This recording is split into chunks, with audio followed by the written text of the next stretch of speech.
Boa tarde, gente. Todo mundo estava doido para sair para tomar um café. Vocês vão ter agora informações imprescindíveis e fundamentais para a nossa cafeicultura. Em função do adiantado do tempo, não vou gastar muito tempo aqui falando com vocês, mas assim, né, esse é um tema especialmente que toca para a cafeicultura capixaba, especialmente nos últimos anos, em função da crise hídrica que a gente passou, né, doutor Romário? 2014, 15, ali 16. Então, gestão sustentável da água, ela é fundamental em todas as atividades, especialmente na cafeicultura. Fazendo um paralelo, a água é o Uber do nutriente para chegar lá no grão. Então, sem água, não adianta ter variedade, não adianta ter qualidade se a gente não tiver água. E aí, quando a gente fala em gestão sustentável, nós precisamos planejar também a água para as nossas atividades, para a nossa cafeicultura. Então, nós temos um painel bastante completo aqui. Minha função é só lembrar e agradecer aos nossos colegas que estão aqui para compartilhar conhecimento. Nós temos os tempos registrados, a organização nos pediu para fazer as 3 palestras. Vocês estão liberados se quiserem falar do público, se quiserem descer. E em seguida, as 3 palestras a gente vai abrir para perguntas, tá certo? Então, de pronto, vamos passar aqui a doutora Mônica Amorim Gonçalves, que vai falar sobre planos estaduais de recursos hídricos, da Agência Estadual de Recursos Hídricos do Estado do Espírito Santo.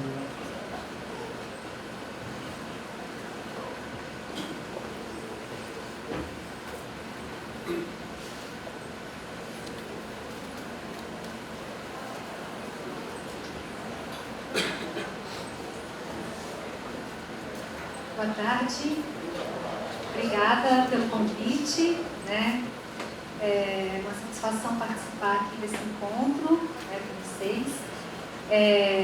Eu vou falar um pouquinho, né, sobre o Plano Estadual de Recursos Hídricos, né? Na verdade, na gestão de recursos hídricos a gente tem algumas escalas de planejamento, né, do ponto de vista nacional, estadual e da bacia hidrográfica, né? Como o nosso tempo é curtinho, eu vou falar um pouco para vocês do Plano Estadual de Recursos Hídricos, né, que nós terminamos de elaborar no final do ano passado.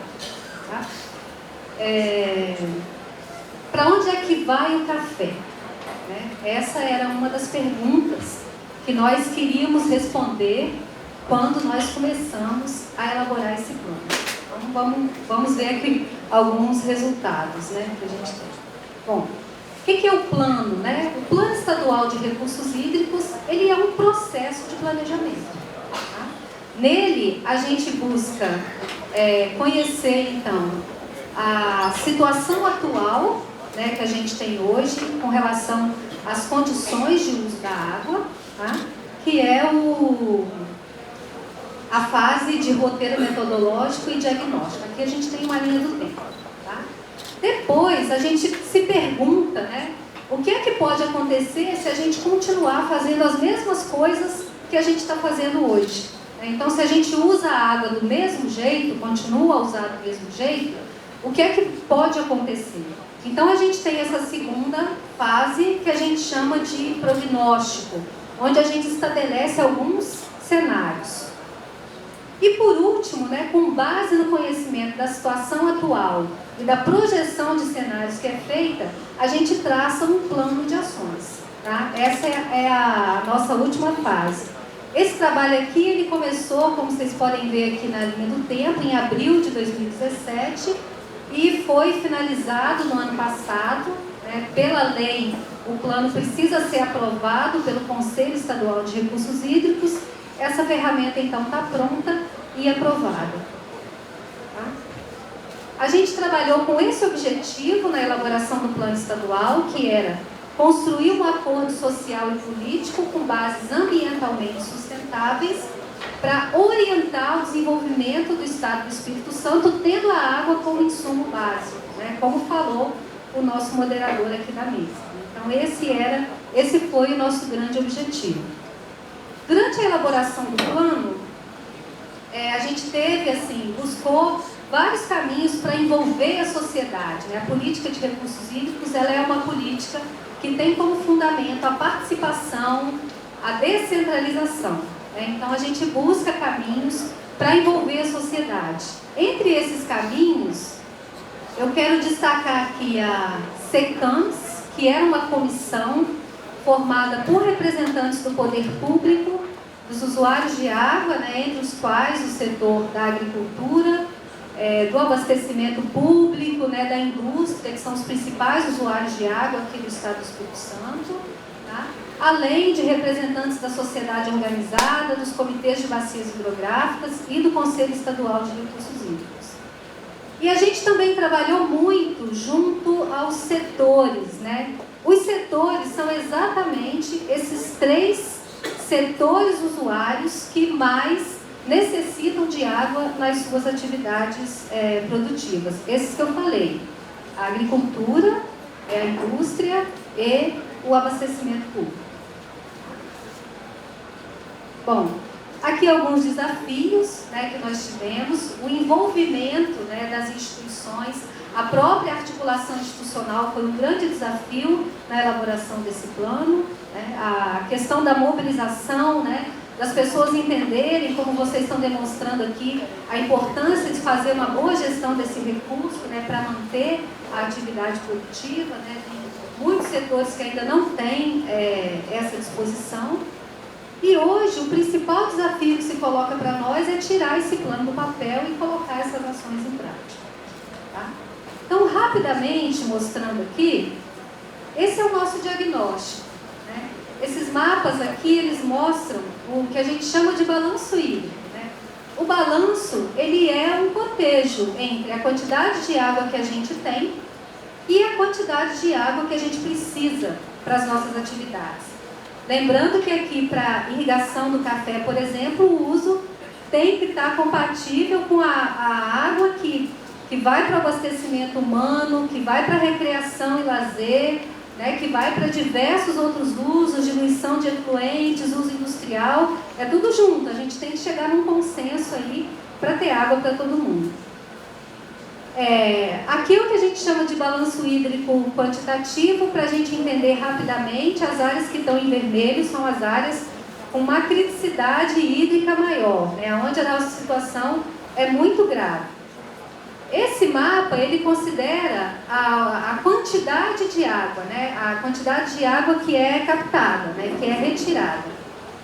Esse aqui considera, além da água que é retirada, né, para irrigação, por exemplo, e outros usos, a água que é necessária para diluir efluentes, esgotos, né, e efluentes industriais. Isso aqui com uma vazão de estiagem e isso aqui com uma vazão média. Né? Então aqui a gente tem uma condição muito melhor por causa disso. Né? A gente está considerando um volume maior de água. No prognóstico, nós trabalhamos com 3 cenários. Um cenário onde a gente prevê um desenvolvimento econômico mais arrojado. Né? Um outro cenário onde a gente, as coisas continuam como estão. E um terceiro cenário onde a gente tem a economia um pouco mais lenta. Né? E esse cenário é um cenário melhor para a gestão de recursos hídricos, porque é mais fácil fazer a gestão dessa forma.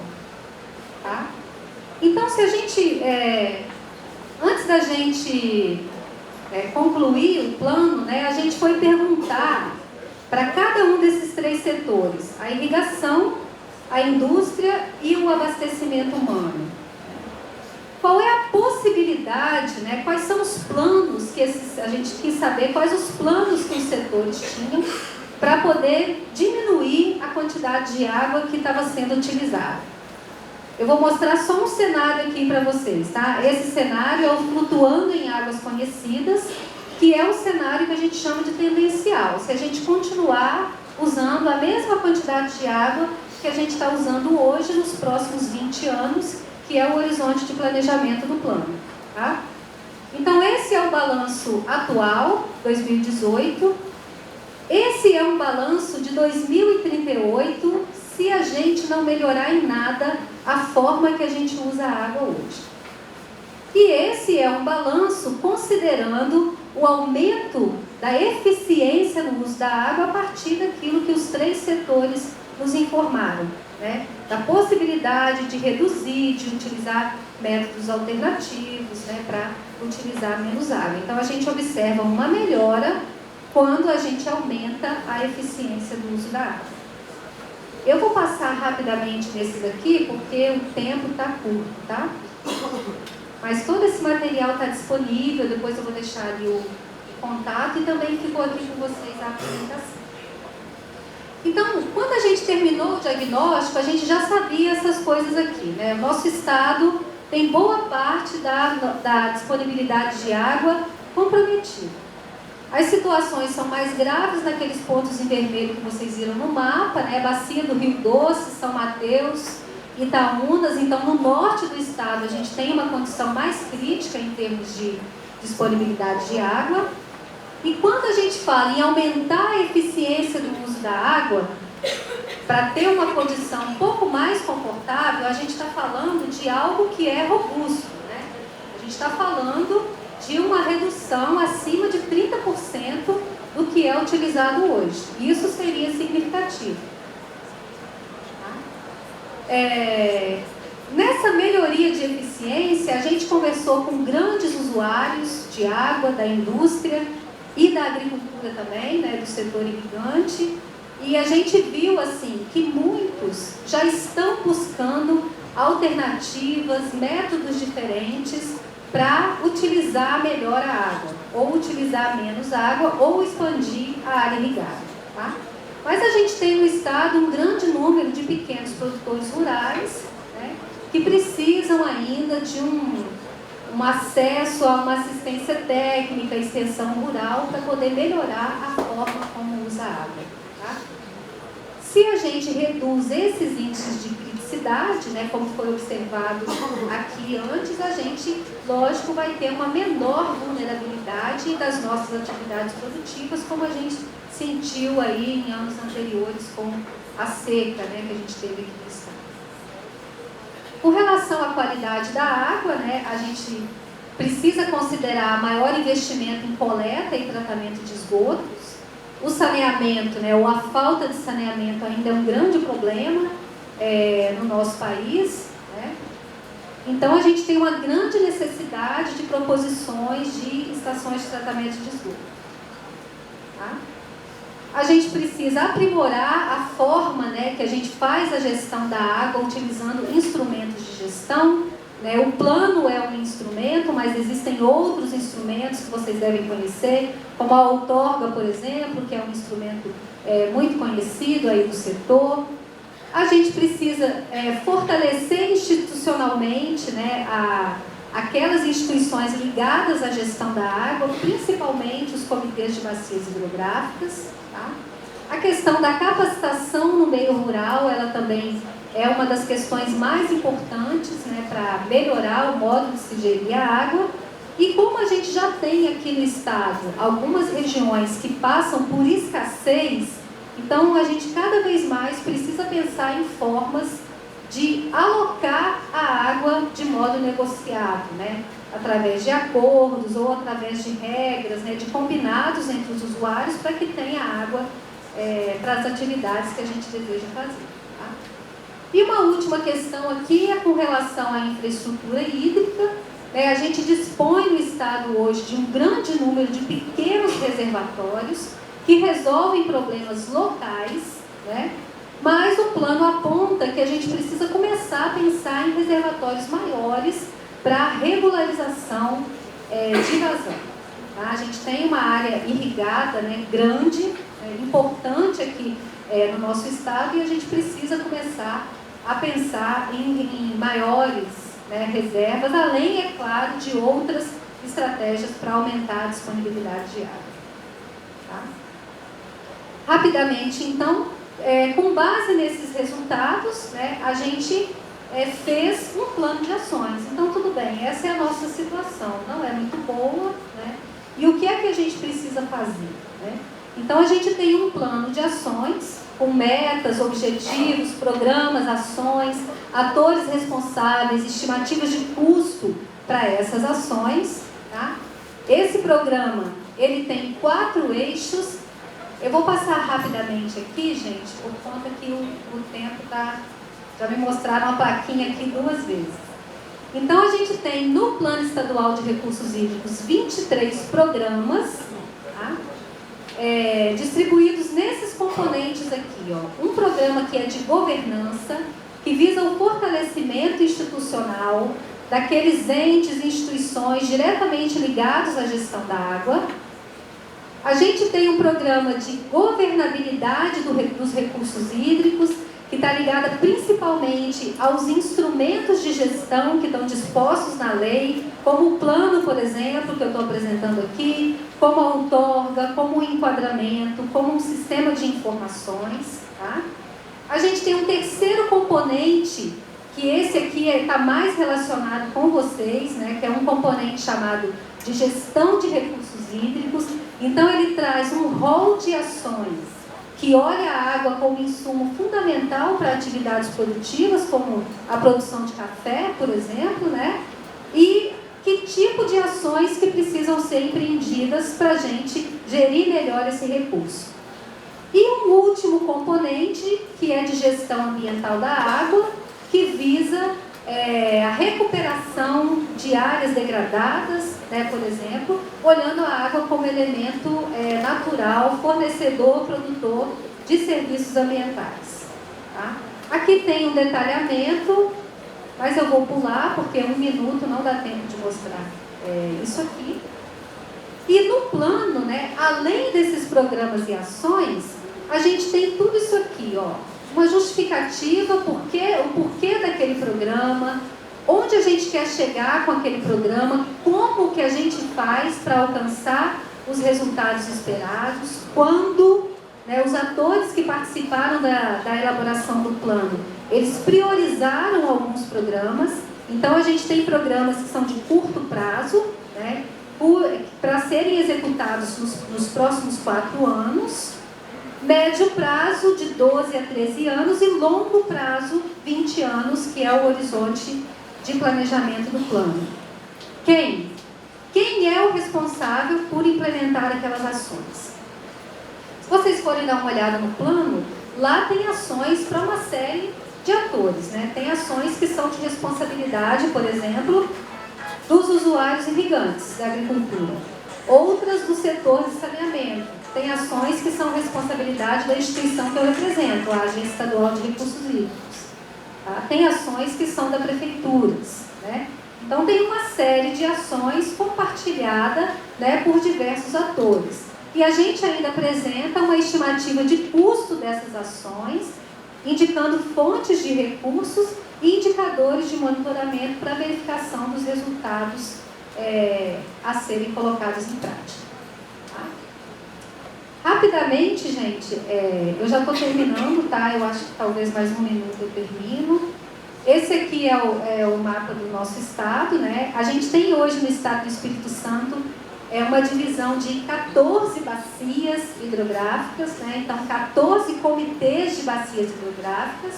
Esses comitês são colegiados, né? Constituídos pelo poder público, a sociedade organizada e usuários de água, que têm a responsabilidade de fazer a gestão na área de abrangência da bacia hidrográfica. Tá? Então, com relação a esses instrumentos, né, os planos de recursos hídricos, aqui, por exemplo, a gente tem os 5 comitês lá na bacia do Rio Doce, comitês do Rio Guandu, Santa Maria do Doce, Pontões e Lagoas, Barra Seca e Santa Joana. Essas 5 bacias têm já um plano de recursos hídricos que ficou pronto em 2010, com algumas ações sendo colocadas em prática. Tá? Aqui, mais próximo da região metropolitana, a gente tem 3 bacias, o Benevente, Jucu, Santa Maria da Vitória, tá? Também são bacias que já têm planos de recursos hídricos e enquadramento, que é um outro instrumento de planejamento. Esses planos ficaram prontos em 2015 e 2016. E a gente tem ainda aqui a bacia do Itaúnas, São Mateus, Rio Novo, Itapemirim e Itabapuana. Esses 5 têm planos de recursos hídricos também, que ficaram prontos em março desse ano. E essa última aqui, a região hidrográfica litoral centro-norte, né, cujo plano de recursos hídricos está em fase de elaboração. Tá? Então esse é um panorama, né, muito rapidamente, só para vocês conhecerem um pouco do processo de planejamento que a gente tem, tanto no âmbito estadual quanto no âmbito das bacias hidrográficas. Tá? Esses planos são elaborados em conjunto, né, com os atores do Estado e os atores das bacias, e são processos dinâmicos, tá, gente? É importante, vocês que representam um setor, né, que precisa muito, né, da água, né, participar dessa gestão através dos comitês de bacia e outros entes envolvidos aí na gestão da água.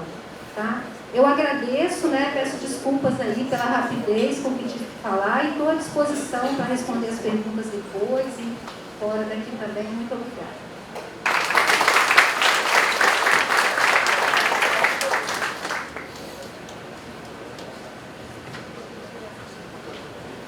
Bom, gente, uma mensagem clara da necessidade da gente planejar também a água.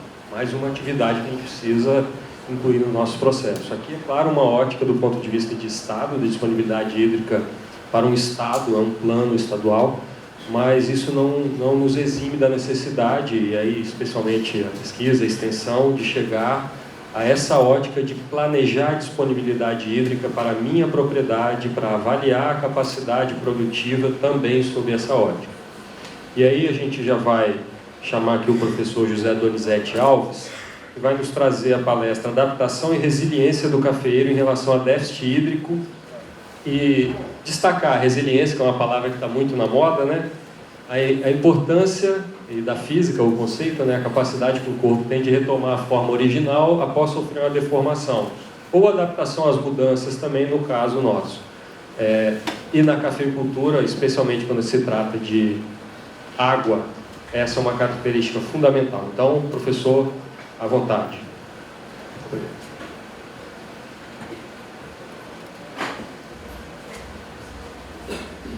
Boa tarde a todos. Eu queria agradecer ao Guerra, Gabriel Bartolo, ao Imiré pelo convite. E só há pouco tempo eu fiquei sabendo que eu tenho que tentar baixar meu tempo de 20 para 15 minutos. Então, de forma que eu vou fazer o possível e o impossível para tentar enquadrar nesse tempo para falar sobre um assunto muito complexo, que é a adaptação e resiliência do cafeeiro em relação ao déficit hídrico. Bem, não é segredo para ninguém que no último ano agrícola nós tivemos problemas com seca, calor e luminosidade de grande intensidade e frequência. Esses três elementos do clima, eles exerceram e exercem uma forte pressão ambiental sobre a nossa cafeicultura, e o café responde a essas intempéries diminuindo a sua qualidade e diminuindo também a sua produção.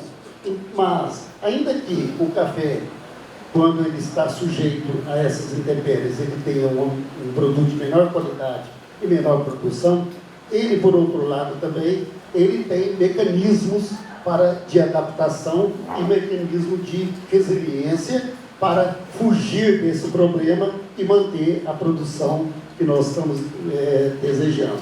E aqui nesse gráfico eu estou mostrando 3 exemplos de comportamento de plantas perante a um estresse, no caso, o estresse hídrico. Então nós temos aqui a espécie A, que sofreu um estresse, diminuiu, aí, vamos dizer, a sua performance, e com o tempo, logo, ele se recuperou e voltou ao estado em que era antes. O segundo exemplo aí é o exemplo B, onde essa variedade ela tem uma ligeira recuperação, mas ela não consegue atingir os seus níveis anteriores. E a espécie C é aquela que ficou ali, ela realmente sentiu muito e ela não consegue reagir a essa intempérie. Então nós temos 3 exemplos aqui, e a pergunta que se faz nesse momento é: o café, ele se enquadra no modelo A, no modelo B ou no modelo C? Bem, eu tenho certeza que cada um já está já tem a sua opinião, já tem a sua resposta, mas no final da palestra nós vamos ver se a minha opinião coincide com a opinião dos senhores. Bem, não é segredo para ninguém que o café ele é muito sensível a seca e calor, né? Por exemplo, no crescimento, quando ele tem menor lançamento de nós, e com isso menos folha, menos rosetas, o café fica mais depauperado e com isso tudo vai refletir, se reflete o seu crescimento, reflete também na sua produção. Ele também responde negativamente na qualidade. Por exemplo, nesse último ano, nessa última colheita, nós tivemos problemas aí de maturação desuniforme, uma pequena janela de cereja, né? O café passou do verde cana direto para o pássaro seco, e também tivemos muito café no chão, fermentação na planta, tudo isso em função da seca e calor que assolou esse último ano agrícola. Mas, especificamente no caso da florada, que agora nós estamos no momento dela, né, a seca e o calor, ela afeta a floração do café, trazendo prejuízo de abortamento, queda de flores, e tudo isso, evidentemente, no final, vai afetar a produção.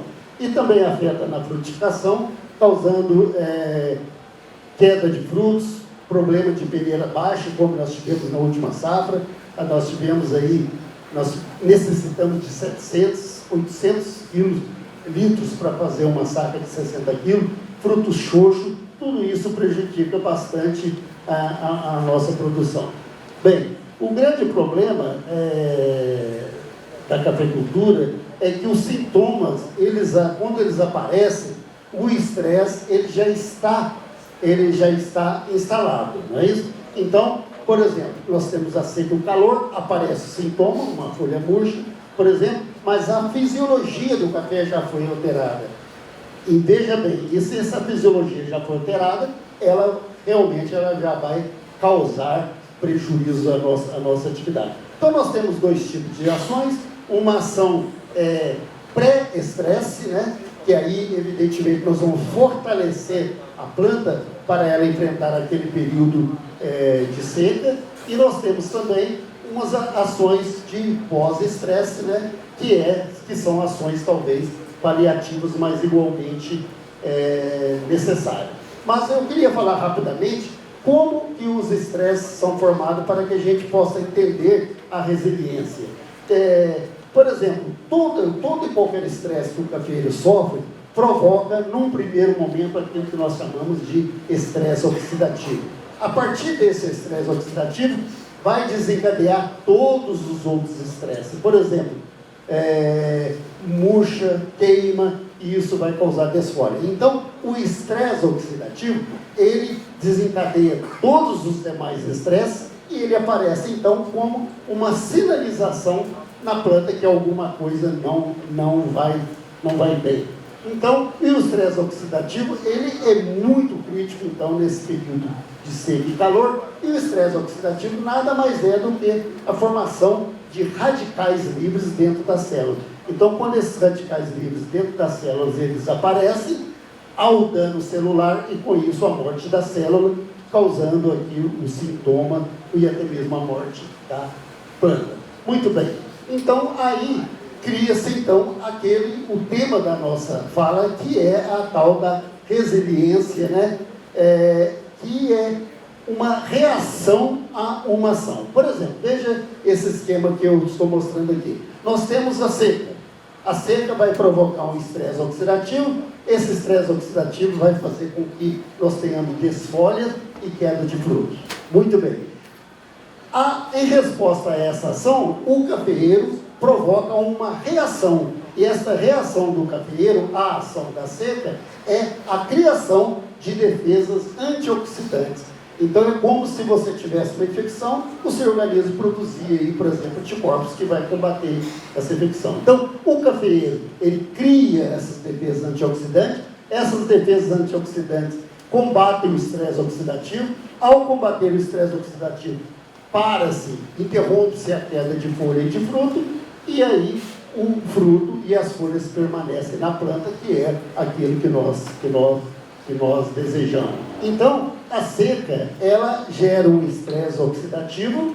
Esse estresse oxidativo que acontece tende a baixar a produção e faz com que o café crie defesas antioxidantes. Essas defesas antioxidantes atuam na prevenção de danos e criando então aquilo que nós chamamos de resiliência, que é o combate ao estresse, atenuando ou então eliminando. E o café, ele é muito lábil, ele é muito sujeito ao estresse oxidativo, mas por outro lado também, ele é muito eficiente em criar essas defesas antioxidantes para combater aquele dano. Bem, como alguém deve estar perguntando, como que eu posso melhorar a resiliência do cafeeiro? É fazendo aquele beabá que todo mundo já sabe, né? É nutrição mineral equilibrada, controle de pragas e doenças, irrigação, enfim, uma série de manejo que nós devemos implementar na nossa lavoura, sempre visando que a planta fique vigorosa e enfolhada. E quando eu falo em folhamento, não basta ter folha, é necessário que a folha esteja verde e uma folha sadia. Então, todas essas técnicas de manejo, ela melhora, ela aumenta a resiliência da planta. Bem, eu só vou mostrar aqui três tipos de resposta de resiliência do cafeeiro para vocês entenderem bem como que ele reage. Por exemplo, adubação com potássio. Todo mundo já sabe que a adubação do potássio, né, aumenta a tolerância à seca. Então, quando você aduba com potássio, você mantém a integridade da célula, combatendo o estresse oxidativo. Outro caminho, você aumenta a tolerância do café à seca, aumentando aumentando a raiz e a parte aérea, com isso, fazendo com que haja mais transporte de fotossimilado para a raiz. E por último aqui, a adubação com potássio, por exemplo, mantém um ajuste osmótico, fazendo com que a planta absorva mais água. Então, vocês notam que somente no caso do potássio, essa resiliência é um multiprocesso, não é um caminho único. Muito bem. Nervoso. 5 minutos. Bem, outro tipo de resposta do cafeeiro que cria essa resiliência é essa aqui, por exemplo. Nós temos uma alta insolação. Essa insolação, ela bate direto na folha do café, degradando as clorofilas. Ao degradar as clorofilas, vai aparecer esse sintoma, por exemplo, de escaldadura. Isso em plantas deficientes de magnésio. Quando você tem um nível deficiente de magnésio, sobre essas clorofilas, aqui em verde, aparece uma capa protetora, que são as antocianinas e os carotenoides. Esses pigmentos protegem a clorofila contra a degradação e faz também com que os raios ultravioleta eles sejam refletidos, abaixando a temperatura da folha. E com isso, esse sintoma de escaldadura, ele não acontece. Um outro exemplo de resiliência do cafeeiro à seca e à alta temperatura seria aquela autoproteção do ovário, onde há pouco tempo atrás eu publiquei, cadê o Serjão? Publiquei um artigo aqui junto com o Serjão. E o que significa essa autoproteção do ovário? Porque o ovário do cafeeiro, ele é um ovário ínfero. Então as pétalas ficam aqui em cima e o ovário fica ali embaixo, protegido por uma bráctea, que é uma folha modificada, e protege esse ovário contra o calor e contra a dessecação. Então o ovário fica ali protegidinho, dentro desse escudo, e altas temperaturas, é lógico, dentro de um certo limite, não consegue atingir o dano ao ovário da flor, e com isso a fecundação. Um outro exemplo também é uma autoproteção da flor ao calor, onde eu recebi, pouco tempo atrás, vários relatos que estavam aparecendo com o Rui, né, Rui? Tá ali?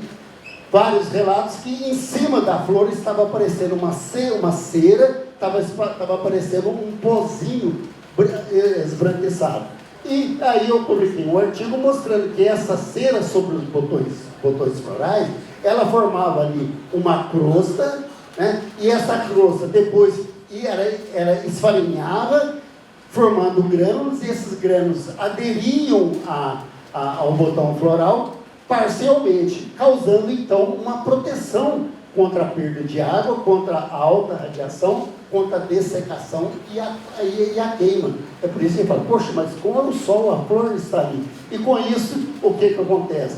Quando o calor foi muito extremo, como nós tivemos, essa camada de cera dessecava, ela quebrava e aí formava os grânulos, né? E que, por exemplo, que depois vinham as chuvas, esses grânulos foram lavados. Bem, então, nesse momento, eu posso dizer a vocês, talvez vocês também vão chegar à mesma conclusão que o café, ele tem uma boa resiliência à seca e à alta temperatura. Ele tem de média a alta resiliência à seca. Agora, é óbvio que uma seca severa e uma temperatura, como nós estávamos comentando aqui, de 50 graus na folha, não há cristão que resista, não é isso? Então, um estresse hídrico e um estresse de temperatura de médio a alto, ele resiste bem e ele dá uma alta resposta de resiliência, ou seja, dali a um mês e pouco, ele volta ao estado que ele estava antes. Eu vou só mostrar o seguinte, esse meu raciocínio, que às vezes nós somos muito imediatistas, nós queremos que o café choveu hoje, que ele responda amanhã, ou responda daqui uma semana. A coisa realmente não é assim. Essa resiliência que ele tem, demora às vezes a ser instalada. E eu mostrando aqui que a resposta da resiliência, a melhor resposta, ela se expressa na próxima safra. Veja esse exemplo aqui. Já estou terminando. Veja esse exemplo. Em 2013, foi um ano de bienalidade negativa, nós produzimos 49 milhões de sacas. Bem, houve um ano muito seco, altíssimas temperaturas, e no próximo ano, o que aconteceu? O que era de bienalidade positiva, nós tivemos uma safra menor ainda. Mas vejam, senhores, que com o passar do tempo, esse cafeíno aqui, ele recuperou, e nós tivemos em 2018 uma produção de 62 milhões de sacas, e nesse ano próximo a 49 milhões. Bem, então 2017 foi um exemplo de resiliência do café à seca. Então, veja só esses três slides que eu estou mostrando aqui, e no dia 1º de outubro de 2017, nós tínhamos o café nesse estado aí. Era o café, essa planta murcha, planta desfolhada, e 20% da nossa lavoura estava vigorosa e com bom aspecto vegetativo. Então veja só, 10 dias depois, o que aconteceu? Veio uma chuva e o café teve uma florada, como nós tivemos uma florada desse tipo aqui em 2017. E que essa florada foi o prenúncio de uma grande colheita em 2018, como nós tivemos. Então, a safra de 2019, que nós acabamos de colher, ela foi pequena, todo mundo sabe. Mas ela foi pequena, mas, se nós prestarmos atenção, desde 2003, foi a segunda maior safra em anos de bienalidade negativa. Somente venceu 2013 e 2019. E foi maior que muitas safras de anos de bienalidade positiva. Então, nesse ano agora, essa colheita que nós colhemos, que foi de bienalidade baixa, ela foi muito maior do que muitos anos de bienalidade positiva. Isso mostra a resiliência do cafeeiro. Bem, terminando agora já a nossa fala, agora nós vamos falar rapidamente sobre a florada de 2019, que nós tivemos aqui 6 a 8 de outubro, uma chuva, né? Aliás, uma florada, e desse tipo que nós estamos mostrando aqui, que lembrou muito a florada que nós tivemos em 2017.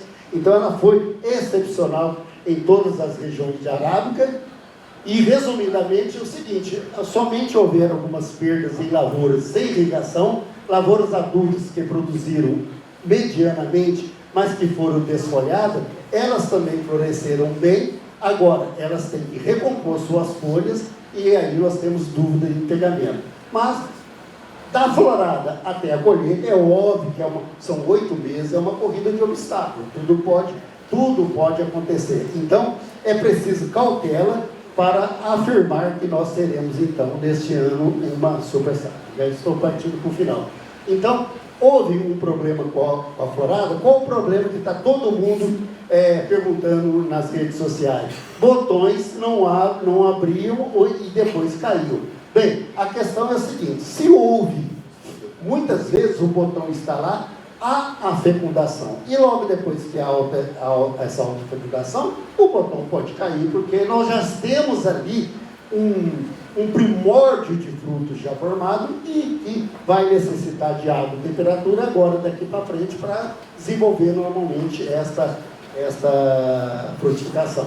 E se não houve fecundação, aí nesse caso realmente não tem outro jeito, vai haver o abortamento da flor.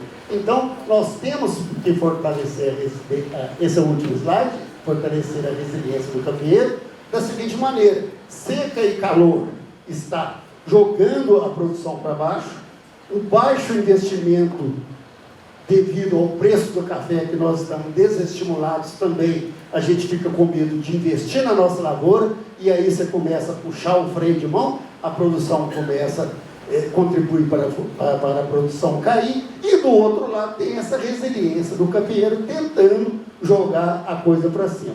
Então, nós temos vários processos aqui para aumentar a resiliência, mas eu diria que, talvez, na minha opinião, todos são importantes para a planta, mas mais importante ainda é nós termos fontes de financiamento e seguro para a nossa lavoura. Somente com financiamento e com seguro contra essas perdas causadas por intempéries climáticas é que nós vamos dar condições para o cafeeiro ter essa resiliência e nós termos as nossas produções que nós tanto estamos desejando. Eu agradeço a todos e desculpa pela pressa, mas acontece que o tempo é... Muito obrigado.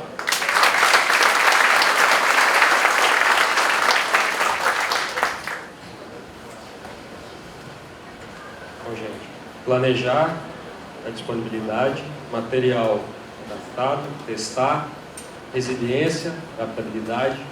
Então nós estamos com uma sequência bastante lógica, muito bem pensada pela organização. Nós vamos concluir essa mesa redonda com o Dr. Omar, trazendo para nós a otimização da disponibilidade de água no solo. Dr. Omar.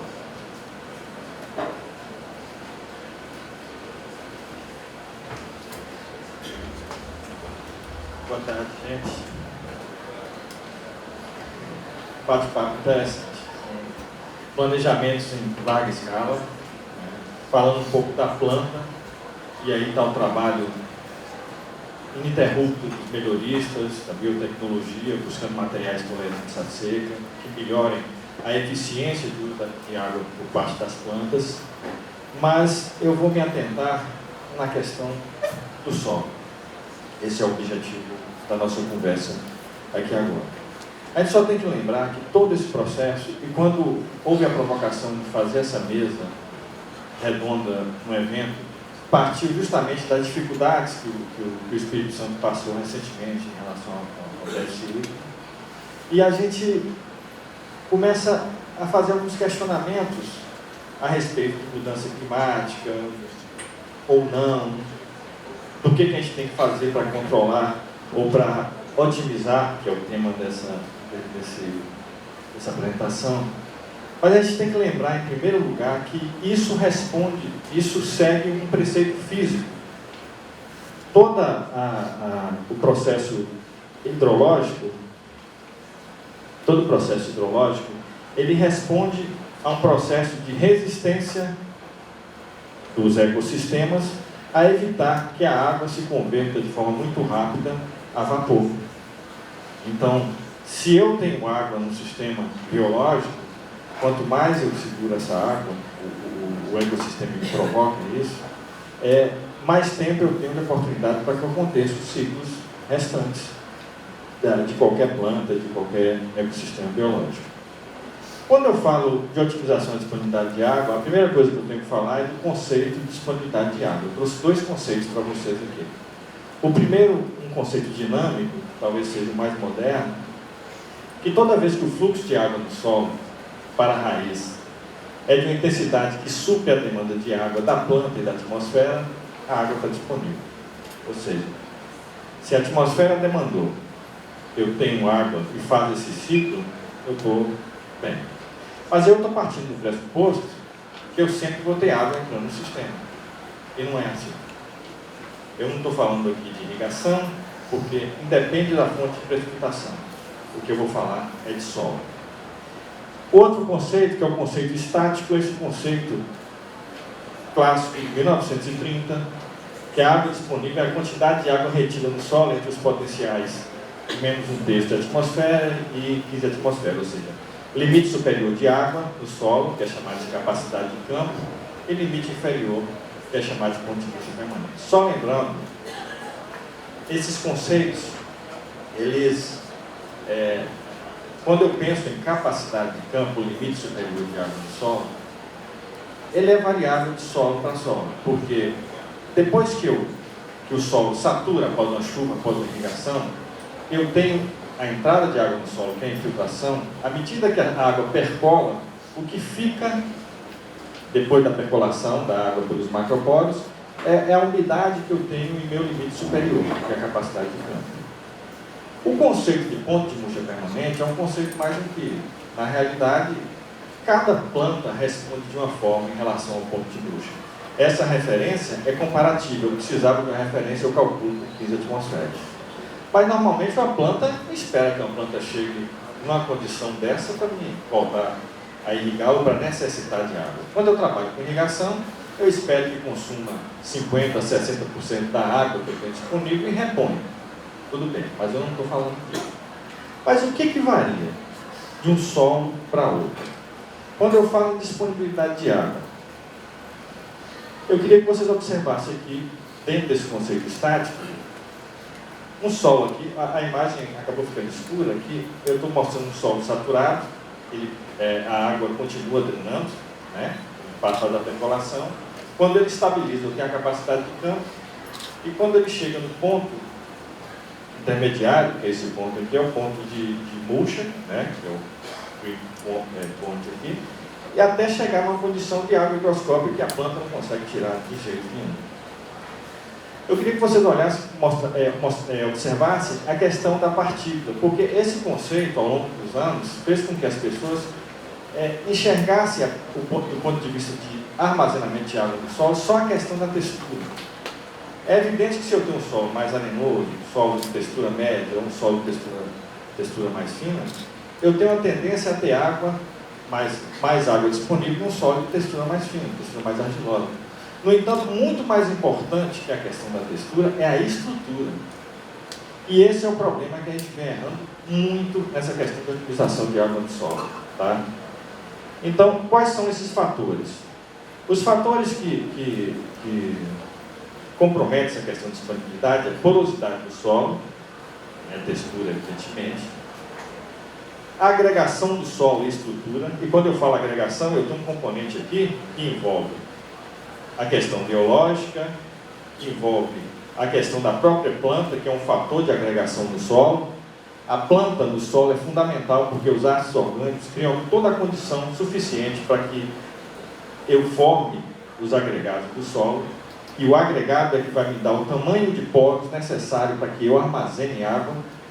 Eu tenho que armazenar água em um tamanho de poro de baixa retenção, que seja disponível para a planta. Certo? A questão da profundidade do sistema radicular. Eu queria duas realidades que eu queria mostrar para vocês aqui. Quanto maior a profundidade do sistema radicular, é evidente que eu vou ter mais acesso à água. Mas eu pergunto para vocês, eu tenho aqui um solo, é claro que isso aqui são tratamentos com gesso, não vem a trabalhar, eu só queria que vocês se concentrassem aqui. Ó. Essa planta aqui tem cerca de 90% do sistema radicular concentrado até os 30 centímetros. Essa outra planta tem cerca de 50% aqui. Eu pergunto para vocês, do ponto de vista de déficit hídrico, de passar por um período de déficit hídrico, qual dessas plantas está mais sujeita a sofrer? Sem jeito. Então, independente do tratamento, eu preciso que o meu solo, que a minha raiz seja bem distribuída ao longo do perfil. Isso é uma característica da planta. Isso eu tenho como manejar, tenho como usar técnicas e tecnologias disponíveis no mercado. Quando eu penso no ciclo hidrológico, eu vou dar um zoom aqui, que eu quero concentrar aqui, ó, na infiltração e percolação, quer dizer, no escoamento superficial, na infiltração e percolação e na umidade. O tempo de oportunidade que eu tenho para armazenar água no solo depende muito disso aqui, ó. Toda vez que eu erro na superfície do solo, eu desestruturo, eu favoreço o escoamento superficial. Eu perco o solo, que é o meu patrimônio. Eu posso assorear rios, posso assorear, mas também eu posso entupir o solo, os poros superficiais do solo, evitando a infiltração. Consequentemente, se a água não entra para percolar, eu não consigo armazená-la. Então, 2 raciocínios eu tiro dessa observação aqui. Tudo que eu fizer na superfície do solo que favoreça a entrada de água no sistema, eu estou otimizando a minha disponibilidade de água. A água tem que entrar no sistema, tem que percolar. Se eu faço qualquer tipo de manejo que faça com que a água corra na superfície, independente de saturação ou qualquer outra coisa, eu estou desfavorecendo a entrada, eu estou perdendo água. Outra coisa, esse é o processo. Eu tenho chuva e irrigação, eu tenho a água na superfície do solo, ela tem 2 momentos, 2 possibilidades, escorrer ou infiltrar. Onde que eu tenho que mexer no meu sistema? Eu tenho que mexer aqui, ó. Eu tenho que evitar esse escoamento ao máximo. E o que infiltra aqui, eu posso ter a percolação, que faz parte do ciclo normal, do ciclo hidrológico normal, essa água vai drenar, vai para o ciclo. Mas eu tenho que potencializar isso aqui, o armazenamento de água no solo. Como é que eu faço isso, gente? Como é que eu potencializo o armazenamento de água no solo? Como? Exatamente. Bem, isso não é surpresa. Eu queria que vocês prestassem atenção nesses textos. O solo completamente coberto por vegetação está em uma condição ideal para manter a umidade e resistir à erosão, desde que a cobertura seja contínua e o solo bem permeado com raízes. Finalmente, um aumento na matéria orgânica do solo pelo crescimento das raízes, especialmente no caso de uma cobertura permanente ou pela incorporação de vegetação como adubo verde, melhora a capacidade de retenção de água no solo e favorece a infiltração da água. Parece atual, né? 1939. Então, a gente já tem informação há muito tempo e a gente só precisa colocar em prática. Bem, então eu vou falar rapidamente para vocês sobre o impacto dessa questão de matéria orgânica. Isso é um trabalho com braquiária, mas para mostrar para vocês como é importante a gente cuidar da superfície do solo, tá bom? Isso foi feito no Cerrado, tá? Do ponto de vista de distribuição relativa da porosidade, eu queria que vocês prestassem muita atenção nisso aqui. Eu tornei de forma linear aqui a distribuição de criptoporos, ou seja, são os poros que armazenam aquela água que a planta não vai conseguir tirar de jeito nenhum. Macroporos, que são os poros de drenagem, tá? Os poros que vão levar a água, vão percolar o ciclo hidrológico normal. Microporos remanescentes, são os microporos que eu tenho ali fora da camada de água prontamente disponível, e a água prontamente disponível é aquela que vai até 100 kPa. E aqui os microporos de baixa retenção, é onde a água fica mais prontamente disponível para a planta. Quando eu coloquei braquiária na área, depois de um estudo de 4 anos, o que aconteceu? Aconteceu isso. O que vocês observam aqui? Eu tive uma leve redução na quantidade de macroporos, mas eu aumentei substancialmente a quantidade de microporos de baixa retenção. Isso, gente, significa aumento de 20% da água disponível no solo.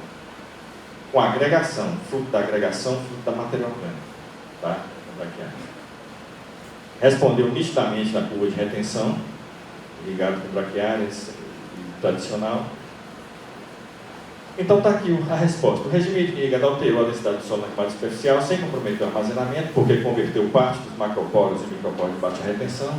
O sistema de manejo das entrelinhas do cafeiro com braquiária como planta de cobertura promoveu alterações dos atributos físicos do solo, resultando em um aumento de 20% no conteúdo prontamente disponível de água do solo.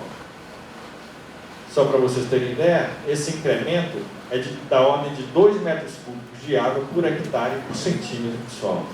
Não é pouca coisa, tá bom? Aumento do diâmetro médio dos agregados, isso só para identificar a agregação, o que aconteceu, e a incorporação de matéria orgânica no sistema. Isso é fundamental, é o que a gente quer. Bem, aqui é um trabalho do Djalma Martião, do Souza, do CPAC, só para mostrar isso, é um trabalho que ele faz com anuais. Ele mostra 2 sistemas aqui, culturas anuais com pastagem e culturas anuais sem pastagem. Ele mostra que em determinado momento o solo sofreu uma intervenção. Para você ver, o aumento de matéria orgânica foi crescente. Nesse momento aqui, os 2 solos sofreram intervenção, com algum tipo de preparo. O que aconteceu? A quantidade de matéria orgânica cai nos 2 sistemas, mas em níveis completamente diferentes. Então, por mais que eu interceda do solo, a matéria orgânica aqui sempre vai estar mais alta quando eu tenho alguma pastagem, alguma graminha associada. Isso aqui é só uma brincadeira que o Marco Aurélio fez lá. Isso aqui é um solo altamente, com uma densidade altamente alta, 1,50 gramas por centímetro cúbico. E o que a braquiária consegue fazer dentro de um cilindro, né? Sobre atividade biológica, enzimática, esse é um trabalho da doutora Ieda. As quantidades de beta-glicosidade, arissulfatase, fosfatase ácida aumentaram significativamente, o que significa atividade biológica. E essa atividade existe porque eu consegui aumentar a disponibilidade de água no solo. Aumento também das colônias da colonização radicular do cafeeiro, né, através de fungos micorrízicos arbusculares. Essa questão do trabalho da Arminda foi até apresentado aqui na forma de pôster também, que ela mostra o tempo que leva para a braquiária ciclar, para ela, o tempo de reciclagem. Condição de sequeiro foram 200 dias, na condição de café estressado, o café irrigado, foram 111 dias para aquela biomassa voltar para o sistema. Esse é uma foto que a gente tirou dos experimentos, para você ver que é muito fácil de você ter um solo coberto. É evidente que esse solo aqui eu vou ter uma infiltração favorecida e consequentemente favorecer o meu armazenamento de água. Isso aqui também é no sul de Minas, que ele vem trabalhando muito com essa cobertura. Esse é um trabalho do Vilela, no oeste da Bahia. Isso é fantástico. Isso aqui é áreas de solo arenoso. O que a gente tem conseguido colocar de matéria orgânica dentro do solo. Obrigado, gente. É isso que eu tinha que apresentar para vocês.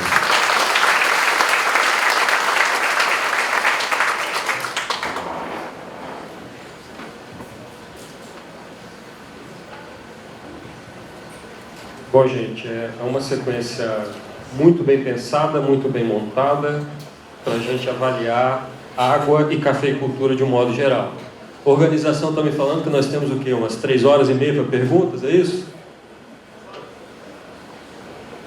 Nós vamos abrir, então, agradecer antecipadamente aos 3 que nos brindaram com essas informações. Nós temos tempos para quantas perguntas, por favor?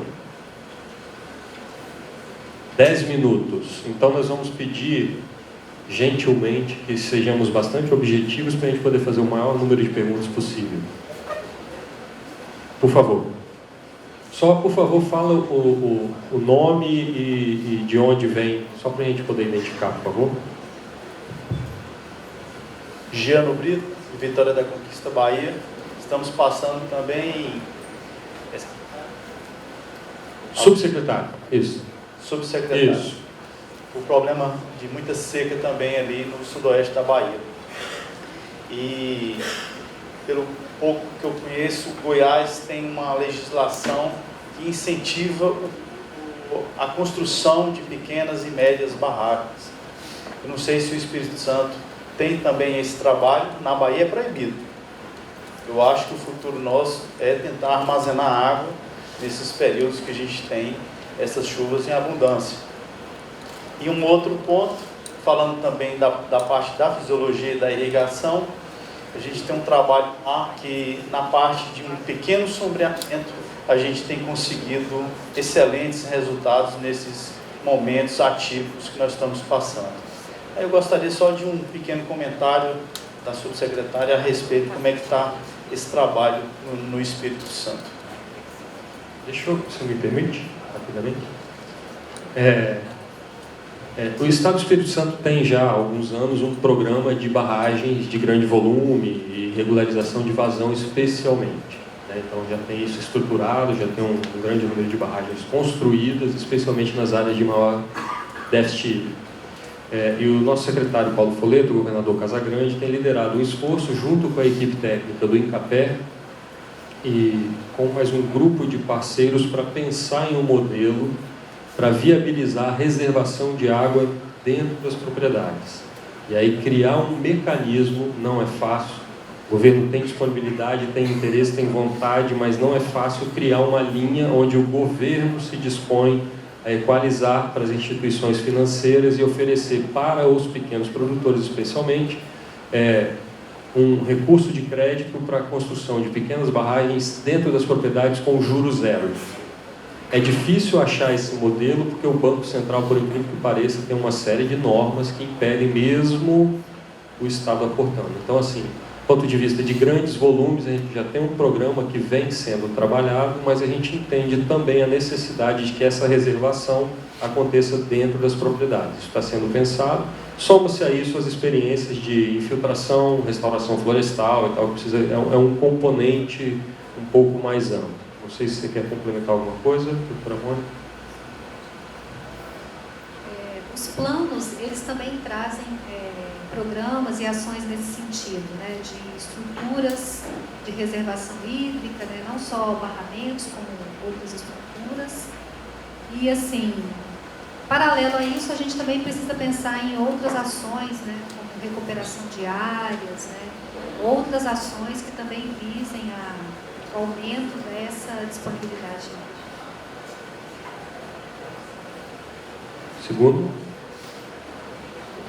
Renato Fernandes, consultor, produtor na Bahia. Uma pergunta para o Omar. Há 15 dias atrás, Omar, teve o simpósio estadual de café aqui no Espírito Santo e eu ouvi numa palestra de um colega nosso agrônomo uma afirmação que eu achei estranha. Ele estava preconizando a otimização de uso da água com determinação de horário para irrigação. Segundo ele, haveria um horário em que a planta demanda mais e não se deveria irrigar à noite.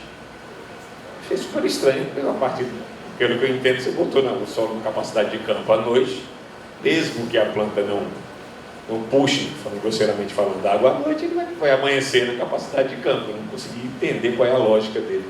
Você já viu alguma coisa nesse sentido? Do ponto de vista fisiológico, eu vou passar depois para a Donizete que vai falar, mas é evidente que tem as questões de custo, é evidente que eu vou irrigar a bandeira, não sei como é que funciona aqui, geralmente deixar para irrigar à noite, do ponto de vista econômico, é mais interessante. E tem muitas questões que envolvem o processo que eu falei no início, de temperatura. Quanto menos caloria eu colocar à disposição da água, mais tempo ela vai levar para se converter em vapor. Então, quanto mais eu puder irrigar em horários mais amenos, melhor, ainda mais à noite, né? E do ponto de vista fisiológico, é o que eu sei em café, o professor pode falar aqui, entendeu? O melhor é você tentar equilibrar o potencial hídrico dele no processo noturno. Aí eu vou passar para o Donizete, ele pode falar um pouco mais. A planta, ela absorve água depois de perder água. Então, primeiro ela tem que perder água pela transpiração. Uma vez que ela perca essa água por transpiração, a água então é absorvida pela raiz. Então a planta funcionaria como uma esponja. Perdeu água, absorve a água do solo. Então a irrigação à noite, o que acontece? Ela é bastante favorável, porque se uma planta ela perde água durante o dia, ela fica com potencial hídrico muito baixo até no outro dia. Então se você irriga à noite, a planta ela vai absorver essa água até ela entrar em equilíbrio com o solo. Uma vez que ela entra em equilíbrio com o solo, ela para de absorver água. Aí, no outro dia, quando ela começa a perder água, aquela água que ainda resta no solo ainda continua sendo absorvida. Então, eu acho que é uma grande sacada essa, fazer essa irrigação noturna. Além de todo esse favorecimento que o Omar falou. Pessoal, nós vamos passar, infelizmente o nosso tempo está esgotando e a gente só tem mais espaço para as duas perguntas, o senhor aqui e depois o colega, tá bom? Iderol, produtor aqui do Espírito Santo, para o Donizete a pergunta. Até que ponto a vida útil do pé de café, o impacto dessa resiliência que você falou, em função da vida do pé de café? Quanto mais velho, mais ele sente isso, ele é menos resiliente. E o que fazer no caso desse? Há como se resgatar essa resiliência através de insumos, enfim, de plantar produtos? Boa pergunta.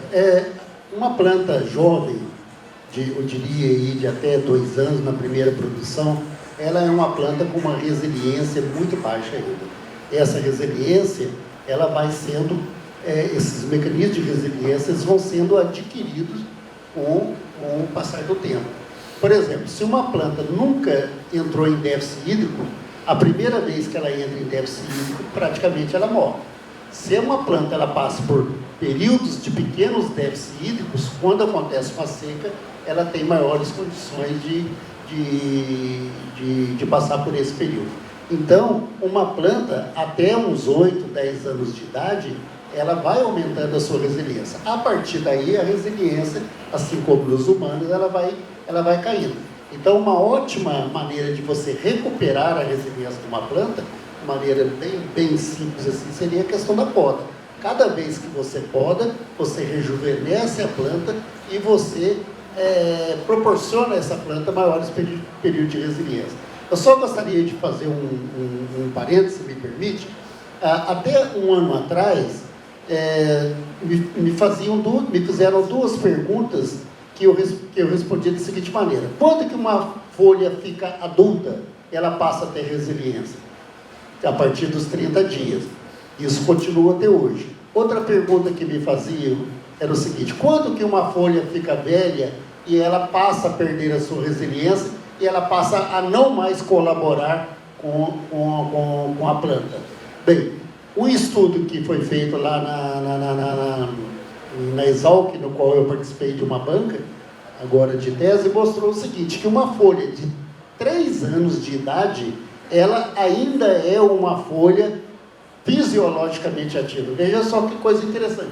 O deputado hoje falou, ontem, o pessoal fica fazendo as mesmas coisas e não chega a resultado diferente. Então, esse é um resultado muito diferente, porque combate aquela velha ideia que folha velha não tinha mais necessidade. Então, para que manter aquela folha? Hoje não. Uma pesquisa mostrando que uma folha de 3 anos e meio de idade, ela ainda é uma folha resiliente, ela é uma folha que é fisiologicamente ativa. Isso, então, contribui para quê? Para que todos nós que estamos ouvindo aqui, para preservar esse tipo de folha. Passamos à nossa última pergunta, por favor. Minha pergunta, meu nome é Dan, founder da Aguacer, Belo Horizonte. Principalmente para o senhor Omar Rocha, pergunta. Nós, com as mudanças climáticas, estamos vendo globalmente um processo o ciclo da água está acelerado, chuvas mais intensas, menos frequentes. Agora,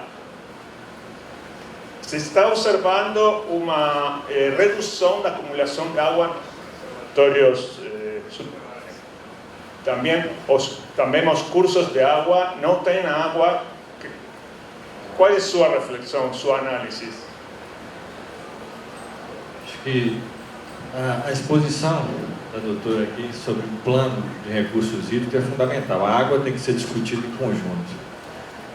Se cada um for pensar no seu quintal, eu vou ter problemas, porque sempre uma atividade econômica vai querer priorizar a água em relação a outros. Mas quando você traça um plano, considerando as perspectivas de disponibilidade de uma região, ninguém pode reclamar do uso que foi escolhido conjuntamente. É evidente que a prioridade sempre vai ser o consumo humano e animal, isso está previsto em lei, entendeu? Mas a gente precisa discutir a água conjuntamente. A gente não chegou nessa condição, isso é uma opinião pessoal, a gente não chegou nessa condição por má intenção, em hipótese alguma. A humanidade está crescendo, a gente precisa produzir alimento, a gente precisa produzir manufaturados, indústria e o que for necessário. E para isso a gente precisa de água. Agora, a gente não tem mais campo para a gente usar água de forma indevida. Ou conversa e senta, que são os planos que estão sendo feitos, ou não tem jeito. Né? Então, para mim, independente de aquecimento ou resfriamento, são várias teorias que estão usando, não é só a água, é tudo. Precisa ser discutido, tá bom? Precisa ser planejado. Essa é a minha opinião. Bom, gente, chegamos ao fim da nossa mesa. Eu queria agradecer aqui a doutora Mônica, a doutora Omar, o professor José Donizete e pedir a vocês uma salva de palmas para eles. E para fazer a entrega do certificado.